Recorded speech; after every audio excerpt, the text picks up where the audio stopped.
Fresh Morning. Que ressens-tu quand tu manges ce que tu aimes? J'adore. C'est Maldo, hein. Je sais pas comment décrire. Je ferme les yeux, je suis sur un petit nuage. Wow. C'est comme un gros câlin. C'est un peu comme une histoire d'amour, si tu veux. Ouais, ça fait du bien en fait. Et toi?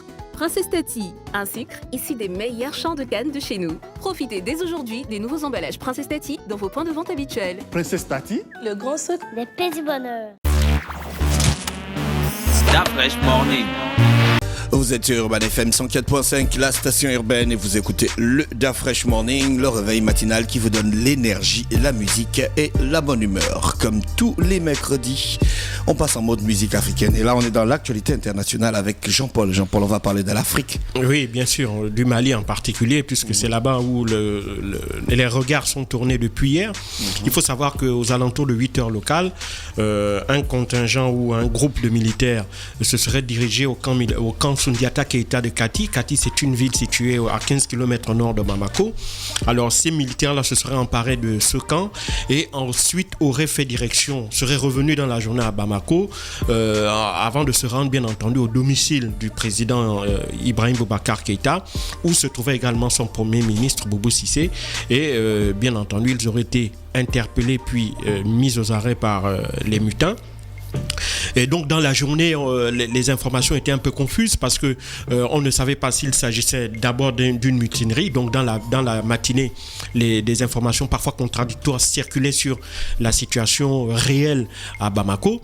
Puis dans l'après-midi, on a appris évidemment que le Premier ministre Boubou Cissé et le chef de l'État Ibrahim Boubacar Keïta étaient bel et bien entre les mains des mutins qui les auraient, une fois qu'ils ont été arrêtés à Bamako, et ils les auraient transférés au camp Sundiata Keita de Kati d'où était partie la colonne de militaires.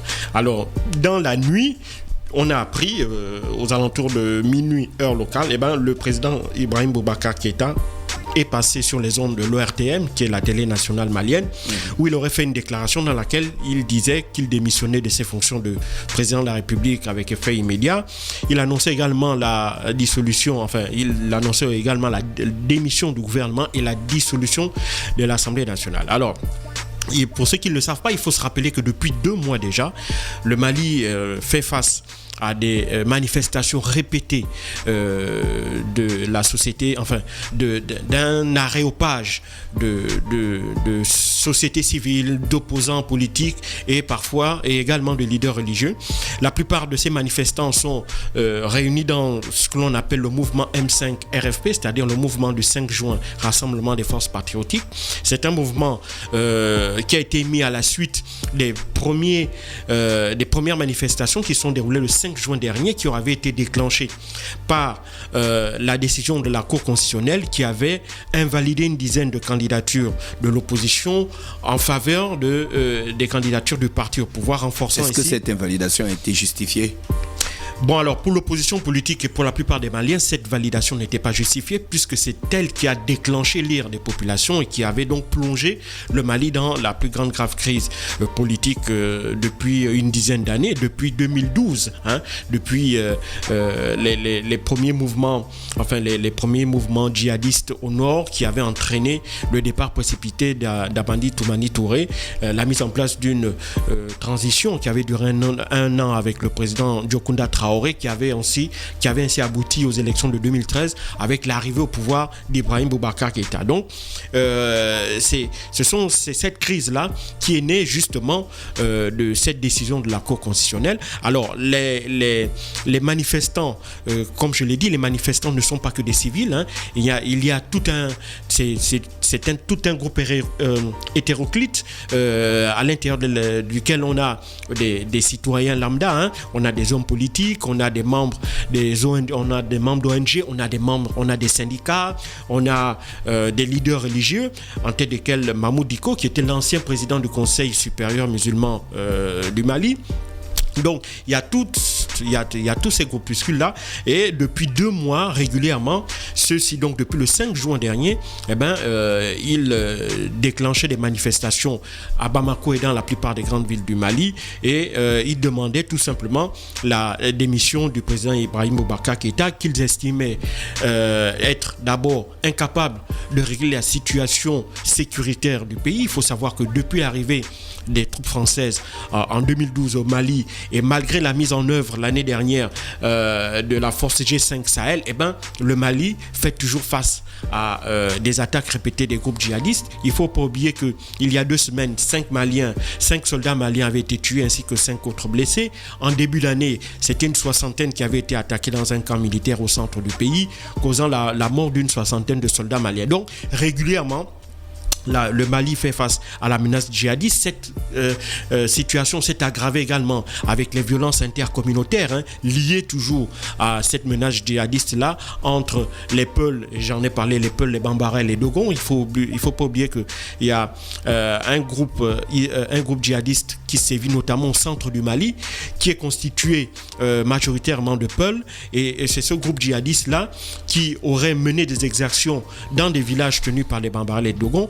Mais ces derniers donc ont décidé de mettre en place des milices armées qu'ils appellent des groupes d'autodéfense, et ces groupes-là malheureusement s'en sont pris également à des villages Peuls. Et il faut savoir qu'il y a régulièrement des tensions entre les Peuls et les Bambara et les Dogons sur évidemment le contrôle de certaines zones, certaines zones qui sont soit utiles pour les peuples, qui sont majoritairement qui sont les peuples de bergers, donc d'éleveurs, et les Bambara et les Dogons qui sont des peuples d'agriculteurs. Donc il y avait déjà ces tensions-là qui existent depuis des années, et malheureusement celles-ci ont été exacerbées du fait que déjà dans ces régions-là, du fait de l'absence de la présence de l'autorité de l'État, donc pas de militaires, pas de policiers, et en plus ces groupes djihadistes qui sévissent de manière tout à fait impunie, et donc ça a poussé les villages Bambara et Dogon à mettre en place ces milices-là.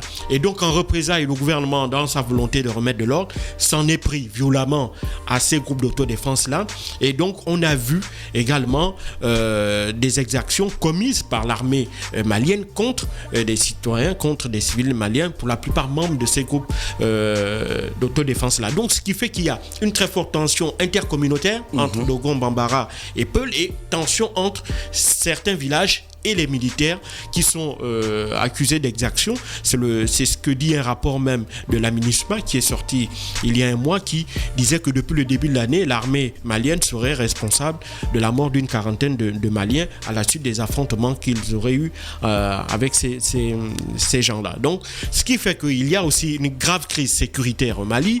Pire encore, la crise économique, elle est sévie depuis une bonne dizaine d'années. Il ne faut pas oublier que le Mali est parmi les pays les plus pauvres du monde. Malheureusement, la situation est grave au point où les manifestants justement reprochaient au président Ibrahim Boubacar Keïta d'avoir plutôt verrouillé le système politique, verrouillé l'administration, verrouillé l'économie, à tel point qu'on a l'impression que ce n'est qu'un groupe, je dirais même plus une oligarchie qui se soit installée, et donc cette oligarchie-là est gangrenée par la corruption, et donc ne s'occupe pas des problèmes, ne se préoccupe pas des problèmes quotidiens des Maliens. Ceux-ci font face à de graves difficultés pour se nourrir, pour se soigner, pour se déplacer, et en plus ils ont le sentiment que rien n'est fait pour ce qui concerne leur sécurité. Donc ce sont toutes ces composantes-là, toutes ces tensions sociales, ces tensions économiques qui ont entraîné évidemment, dont le point d'orgue aura été la tension politique liée à la décision prise par la Cour constitutionnelle d'invalider certains résultats de l'élection de mars-avril, élection législative qui avait été organisée par le gouvernement. Et pire encore, depuis 2 mois aujourd'hui, on est sans nouvelles du chef, du principal homme politique de l'opposition malienne, Soumaïla Cissé, qui est un député issu du nord du Mali, qui avait été kidnappé dans son fief de Diankinte, c'est au nord-est du Mali, et dont on est sans nouvelles depuis 2 mois aujourd'hui, malgré les annonces faites par le président Ibrahim Boubacar Keïta, qui disait qu'il avait reçu des preuves de vie de Soumaïla Cissé, mais ni sa famille, ni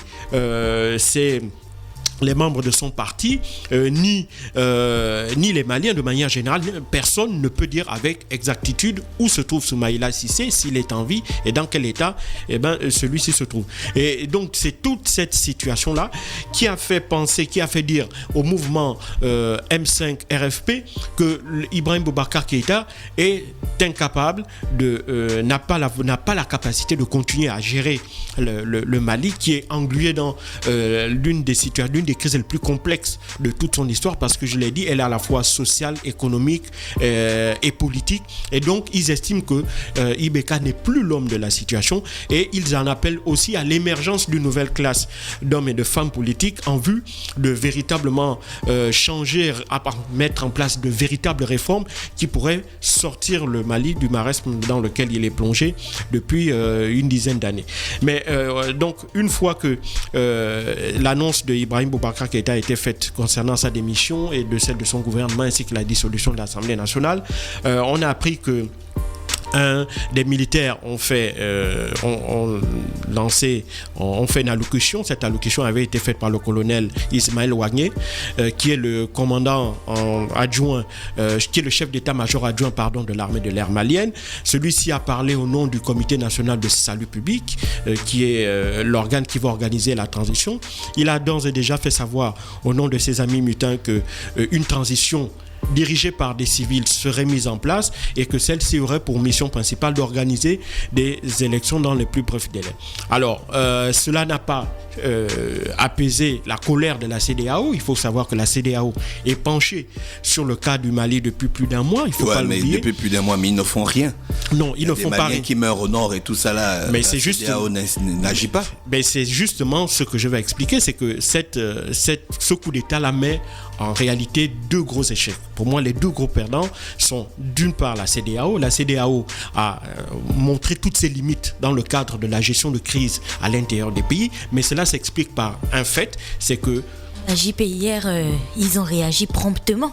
Oui, depuis que les Maliens crient et tout ça, non, je vais à l'échec dans la gestion de crise pour montrer, pour te dire qu'en fait, c'est pas que parfois on se dit que voilà, ils sont en train de travailler ou quoi que ce soit. Lorsqu'il faut réagir, genre en 30 minutes, ils réagissent en 30 minutes. Ils ont pondu toute une longue lettre pour demander aux militaires de rejoindre leur caserne, quand depuis des mois et des mois, les Maliens leur demandent d'agir et ils étaient là, oui, mais non, on travaille, ça arrive. Voilà les conséquences. Donc il faut comprendre que déjà, le problème avec la CEDEAO, c'est que la CEDEAO est d'abord un instrument politique. Et malheureusement, cet instrument politique-là est extrêmement limité. C'est-à-dire que, par exemple, la CEDEAO n'a pas la capacité d'imposer des sanctions à un État membre de la CEDEAO. Si elle en est capable, elle l'a utilisé à de très rares occasions. La CEDEAO n'a pas la possibilité, par exemple, d'imposer des embargos sur les armes contre un État membre. La CEDEAO n'a pas la possibilité de faire des injonctions concernant une situation qu'elle jugerait totalement inacceptable. Tout ce qu'elle peut faire, c'est des déclaration de bonne intention, comme elle a fait hier, demandant par exemple aux militaires de respecter l'ordre constitutionnel et l'état de droit et de libérer immédiatement le président Ibrahim Boubacar Keïta ainsi que son premier ministre et les remettre dans leurs fonctions. Et donc ce n'est qu'à ce niveau-là qu'elle peut agir. Et donc ça montre véritablement la limite de cette organisation-là, et que si véritablement on veut si on veut faire de la CEDEAO, et ça c'est valable pour toutes les autres organisations du continent, c'est valable pour la CEAC, c'est valable pour l'Union africaine, c'est valable pour la SADC. Toutes ces organisations-là sur le continent ne sont que des organisations politiques. Elles ont une très faible marge de manœuvre, elles ont une capacité d'action qui est extrêmement limitée, et donc tout ça fait que les États, malgré les déclarations parfois qu'elles peuvent faire, on sait malheureusement que leur capacité ne peut pas aller au-delà d'un certain point. Même si certains diront que par exemple en 1994 elle avait agi au Libéria pour ramener par la force la paix, elle était également intervenue en Sierra Leone à peu près à la même période, mais il faut bien comprendre que ces cas de figure-là sont extrêmement rares, pour la simple et bonne raison que le Libéria et la Sierra Leone étaient des pays qui ne sont pas sous la coupe d'une ancienne puissance coloniale qui est membre permanent du Conseil de sécurité. Et c'est là où je vais revenir au deuxième point de l'échec de la transition, de l'échec de la situation malienne. C'est un échec de la France, parce que la France, malgré sa présence depuis 2012 dans le pays, n'est jamais parvenue à stabiliser la situation sécuritaire. La France n'est jamais parvenue à stabiliser la situation sécuritaire de toute la sous-région de manière globale, malgré plus de 5 000 hommes qui sont présents sur les lieux, malgré des aides financières massives accordées au gouvernement malien depuis 2012. Eh bien, rien n'y fait. La situation du Mali est toujours aussi mauvaise, la situation économique et la situation sociale. Et pire encore, malgré la présence aussi de 12 000 casques bleus qui sont présents là dans le cadre de la MINUSMA, la mission des Nations Unies pour le Mali, avec près de 1900 et également 1900 policiers qui sont toujours là dans le cadre de cette opération au Mali pour essayer de sécuriser le nord du Mali, le nord et le centre du Mali. Eh bien, malgré tous ces contingents, malgré tous ces dispositifs-là, la force Barkhane, eh bien, là aussi, malheureusement, le Mali ne parvient pas à se sortir du marasme économique, social et sécuritaire dans lequel il est enlisé depuis quasiment 2001 et donc depuis 2011 pardon. Et donc tout ça fait que et la CEDEAO et la France ont échoué dans leur capacité à stabiliser le Mali, et c'est ce qui a poussé évidemment les populations maliennes à réclamer justement un retour, c'est-à-dire à l'émergence d'une nouvelle classe politique qui ne serait pas corrompue, qui ne serait pas, selon leur dire, sous la coupe, sous l'influence aussi bien de la CEDEAO, des organisations comme la CEDEAO, que de pays comme la France, qui estiment qu'ils ne privilégient pas l'intérêt supérieur du peuple malien, donc la volonté du peuple malien. Et donc eux, ils ont soutenu évidemment l'action des militaires. Il ne faut pas oublier que ce qui se passe là est extrêmement similaire à ce qui s'était passé en 2012. On se rappelle, on avait les rebelles qui marchaient sur Bamako, ils étaient à peu près 700 km de Bamako.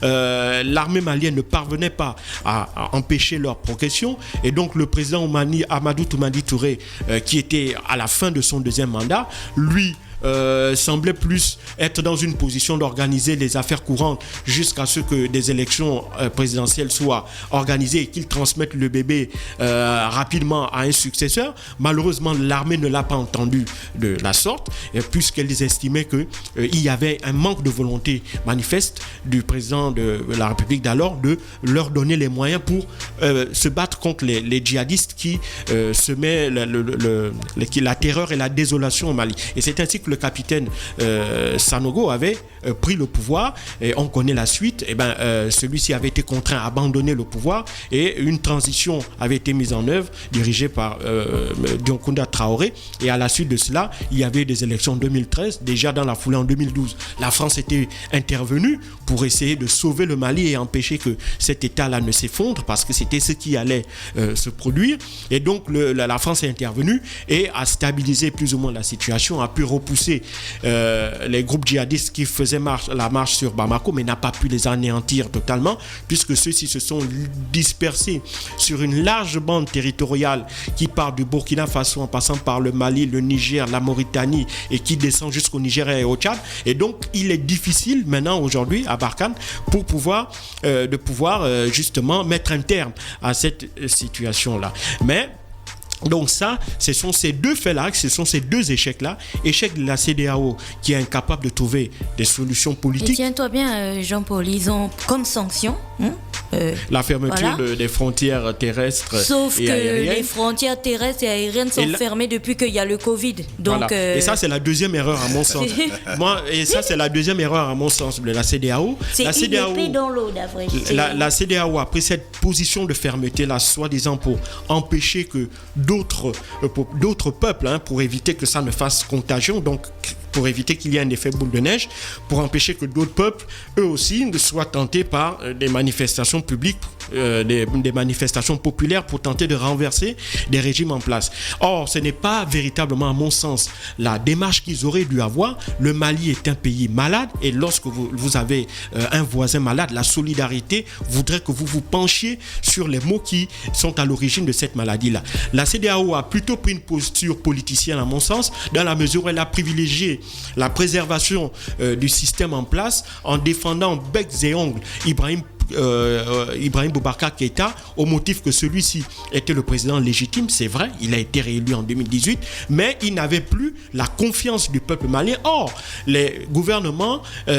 sont les émanations du peuple. Et donc, si le peuple ne veut plus d'un dirigeant, le peuple a tout à fait le droit de demander que ce dirigeant-là soit révoqué. Et la CEDEAO ne l'a pas vu ainsi. La CEDEAO est plutôt venue se mettre sur une posture où il y a une ligne rouge, c'est-à-dire que même si la situation est difficile, même si vous estimez que Ibrahim Boubacar Keïta n'est pas l'homme de la situation, mais vous devez souffrir d'attendre qu'il termine son mandat et peut-être qu'à l'issue de celui-ci, vous serez libre de choisir le leader que vous estimez le plus apte à sortir le Mali de cette situation-là. Or, les manifestants n'ont pas voulu attendre jusqu'en 2023 parce qu'ils estimaient que 2023 c'est long et que d'ici là, ils font face à tellement de difficultés qu'ils ne seraient pas en capacité d'attendre la fin du deuxième mandat d'Ibrahim Boubacar Keïta. Et donc, ils ont réclamé le changement non seulement du président et de son premier ministre, mais aussi de l'ensemble de la classe politique malienne.